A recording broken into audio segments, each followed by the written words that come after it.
2017 has come and gone. We've seen some shitty movies, but we've seen some pretty damn good ones.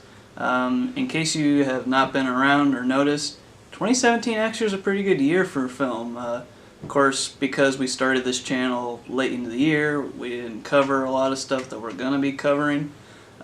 Nick's going to be having his own video too of best and worst, just like I'm doing. But I think it's time to focus on what was good this year. Because, you know, there were a lot of good films this year.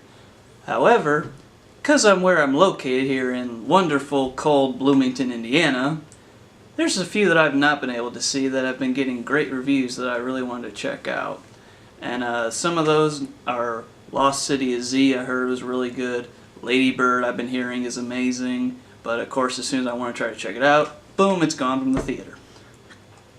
Shape of Water is a big one I really want to see that for some reason has not just come over here, which I'm really pissed about. Molly's Game, I've been hearing really great things about it. In fact, it's making a lot of top 10 lists, and it's one that, again, is not around here that I want to see. And a film that came out earlier this week that I just have not been able to see now is All the Money in the World. I've been hearing really great things about it. So, yeah, those are the films that I really wanted to check out, but I just have not been able to because of my location and timing to go see them. But with that, I'm going to get to my honorable mentions that were great, but just didn't quite make the list because, again, it's been a great year, and it's been horrible, but I could not put them on. The ones I want to mention are Cure for Wellness, Lego Batman, John Wick 2, Guardians of the Galaxy Volume 2, Wind River, 3 Billboards, The Big Sick, It, Coco, Dunkirk, Spider-Man Homecoming, Logan Lucky, A Ghost Story, and yeah, this is going to be hard since I'm wearing this shirt, but Last Jedi did not make the list. Is that too good of a season? And I really want to point out the movies that to me stood out as being unique, different, and stuff that we needed. So with that said, let's get on to the list. At number 10 for me, that is one of the most divisive movies this year, but I'm on the side that actually liked it, and that's Mother. This is just a whole unique film that's filled and used with metaphors and, you know, stuff with Mother Nature, God, you know, stuff from the Bible, that easily, because of the imagery, this upset a lot of people and made them really hate this movie, but I actually enjoyed this because it's a unique take, it's something different. Javier Bardem, Jennifer Lawrence did a great job in this film. Ed Harris was also really good in it, and Michelle Pfeiffer came back in this. Yeah, it's a fucked up film, but it's unique, and you know, we just don't see this kind of ballsy directing and creativity, so when you see something like this, I think you either need to appreciate it, or if it's not for you, it's not for you, but if you appreciate it, you need to speak out about it, because then we won't get films like this. And by the way, do not go by the fucking cinema score thing. This got an F. It does not deserve an F because guess what? Got an A+. Boo Madea Halloween 2. Which I did not see, but I've heard horrendously bad things. But Mother is absolutely great. It kept me thinking about it. What were the meanings of this? And, you know, what did this character possibly represent? Long after I left the film in the theater. I do now own it on Blu-ray, and I want to watch it again to see if I can feel the same way, but I have a strong feeling I feel the same way, so that's why Mother made my... At number 9 for me is a movie that came out early this year, and I was really anticipating, but let's see how it went, and that's Split. James McAvoy deserves freaking Oscar talk for this because he has to portray 24 different personalities technically in this film. Yeah, some of them go by a little fast at the end, but no, you see how much work he put into it. M. Night Shyamalan came back strong with this after The Visit, which I really enjoyed. The cinematography was amazing. All the acting across the board actually was pretty good. I'm sorry if I can't remember your name, girl lead actress that was also in Morgan and The Witch. your standout performance. You are definitely something to be recognized. But this is also a great hidden sequel. Sorry, spoiler. This came out earlier in the year, I'm sorry. To Unbreakable, which is one of my now all-time favorite M. Night Shyamalan movies, and it's one of my favorite superhero movies now. But this was like a villain origin story, which was amazing, and I can't wait to see what they do next. Split is amazing. It's worth your time. James McAvoy, you deserve a lot of Oscar talk. At number 8, I have a superhero movie that was one of my most anticipated, and it did not disappoint, and we needed this, and that is Wonder Woman. Gal Gadot, you are the perfect embodiment of Wonder Woman now. I am sorry if I ever doubted you going into Batman vs. Superman, but you just didn't have a lot of credit for me, but you do now. This is the superhero movie that we have really needed and what we wanted. We needed a female superhero to rise above and, show us that they can be with guys, because, it's time for women to stand up too.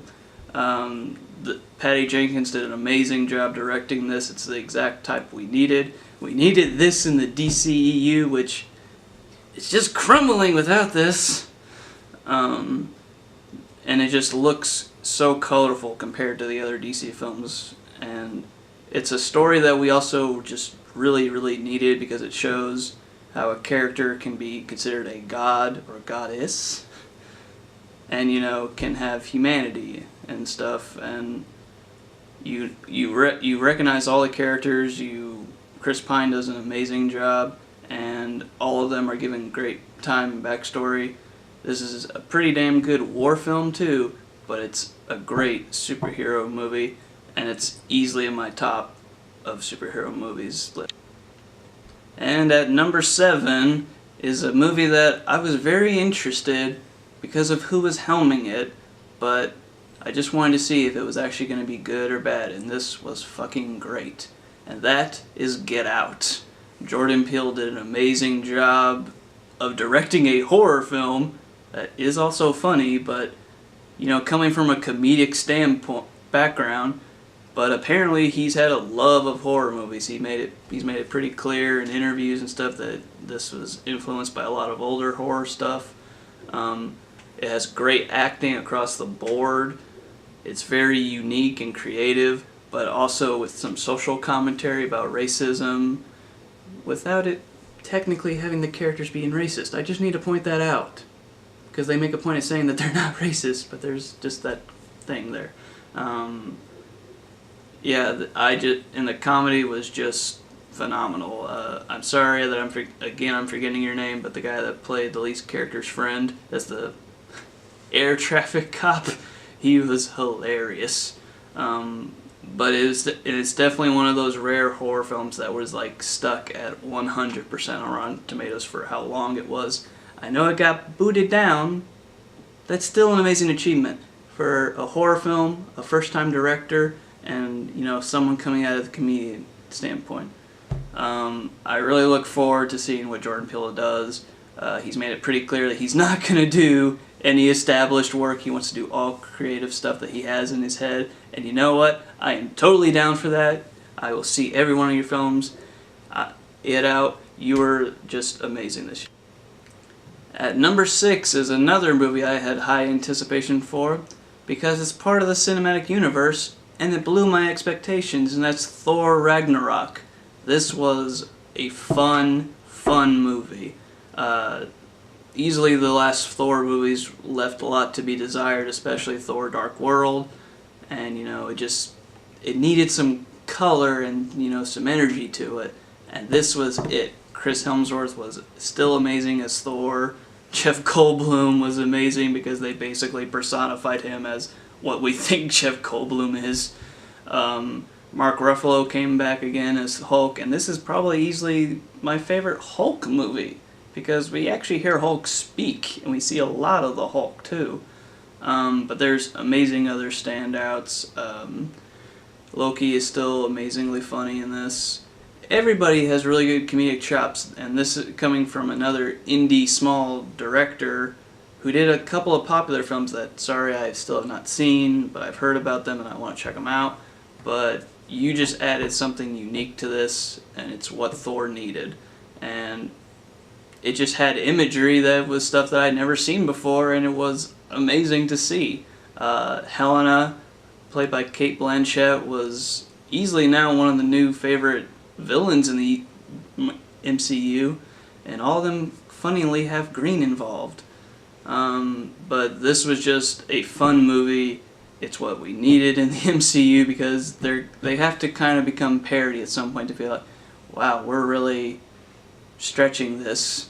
But it also set up for what I cannot wait for, which is next year, which is Infinity Wars and other stuff. So, great job, great. At number 5 for me is a definite different pick as far, because what I give more credit to are films that strike me emotionally and get me emotional in the theater. And one of the rare ones that I saw late this year was Wonder. Owen Wilson, Julia Roberts were really good in this. Jacob Tremblay, who plays the kid with, a messed up face that has to deal with this through bullying and school and stuff. But the unique part about this is that we don't just see it from his point of view. We see how it affects his dad, how it affects his mom, how it affects his older sister. And I would not be lying if there were times where I almost came to crying in this. And there's especially one scene that involves stuff that I have personally gone through with a certain thing that hit me hard because it just felt real. It didn't feel Hollywood. None of this feels Hollywood. It feels very real. So that's why I have to give this giant credit. I didn't know what going into this if it was really going to be that good, but it was really good, and it deserves to get mentioned. Wonder is definitely one of my favorites. Oh hi, best of 2017. Yeah, number 4 is The Disaster Artist. If you did know stuff about The Room that this is based on, you're going to have one hell of a time with this, especially like I did, because I've watched The Room several times now. But you know, if you haven't, and you're just curious to see what this film is, it can still work for you, because it's definitely a really, really entertaining film. But it's also kind of tragic and bonding at the same time. James Franco does an amazing job as Tommy Wiseau. His brother does a great job as Mark in this.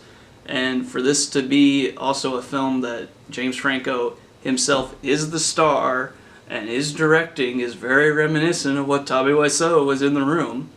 And it does a great job at showing these two guys that, weirdly enough, somehow become friends, and they just want to make it in Hollywood. They want to pursue their dream, and we see how hard that is, because it is difficult. Again, one of the giant questions that is not answered in this film, but it's not answered in real life, which is, where the hell does he get the money to do this? Tommy Wiseau is going to keep that to himself, and you know, I'm fine with that.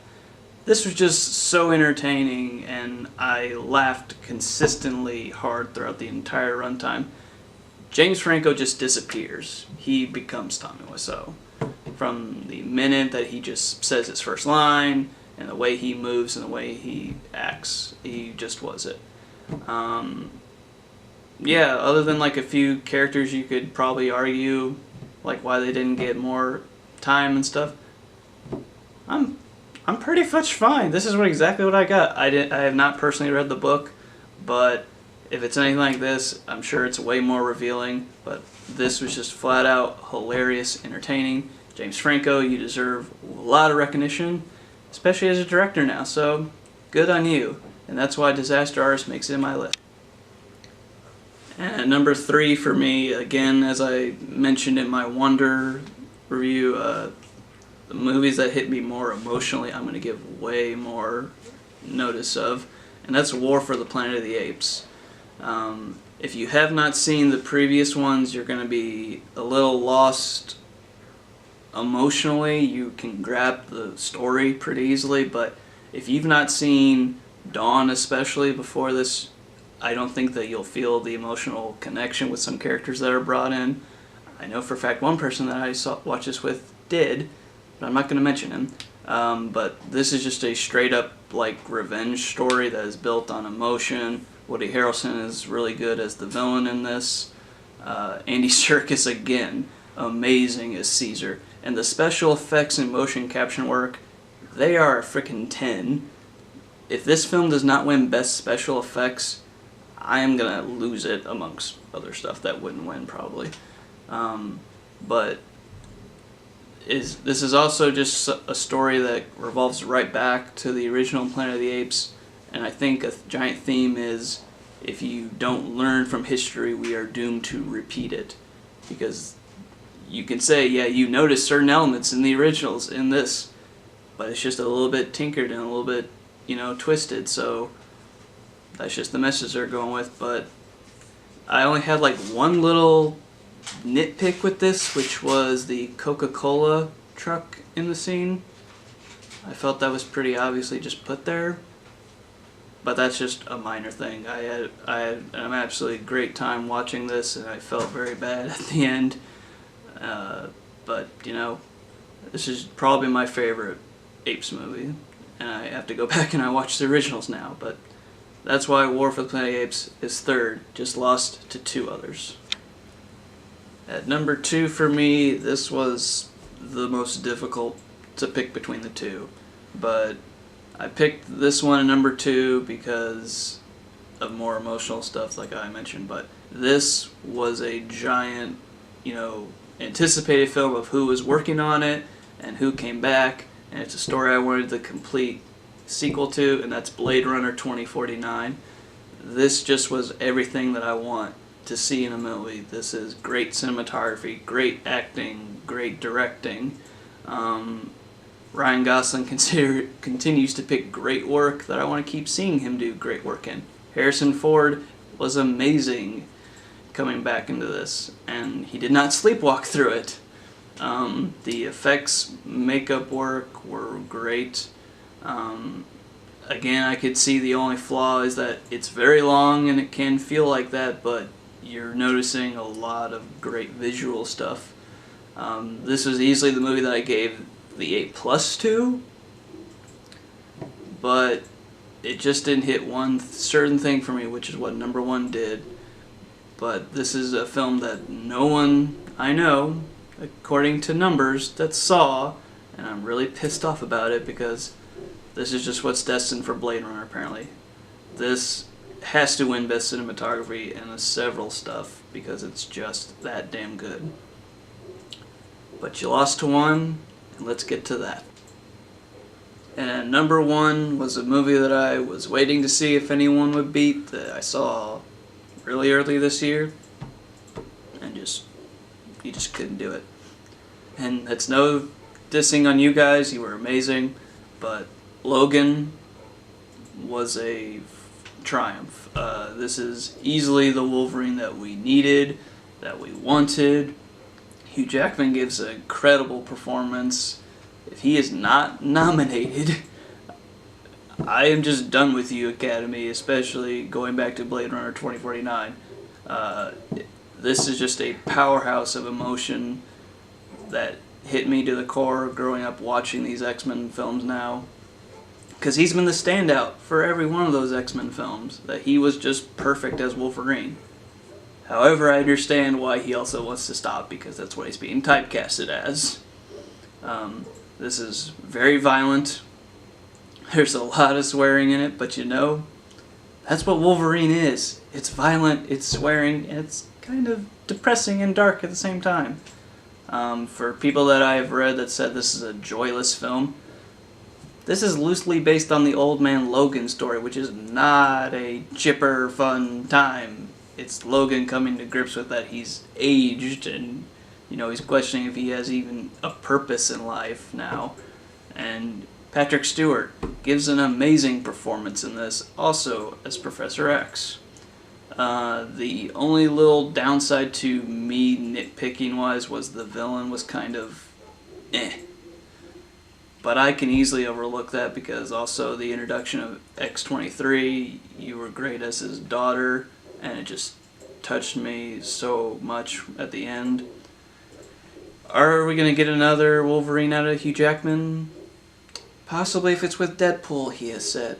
But if he doesn't come back, you left a great implant in comic book movies as the perfect Wolverine, and this was to showcase it. Well, guys, that was the best of 2017. I hope you guys saw some of these, and I know that some of you didn't, but that's okay. What was your favorites of the year? Comment below and give this a thumbs up. This has been Gallo Loco's Best of the Year, Crazy Poultry Inc. production, and soon I'll be having my worst. Yeah, that's gonna be hard. It's gonna be hard. Oh my gosh!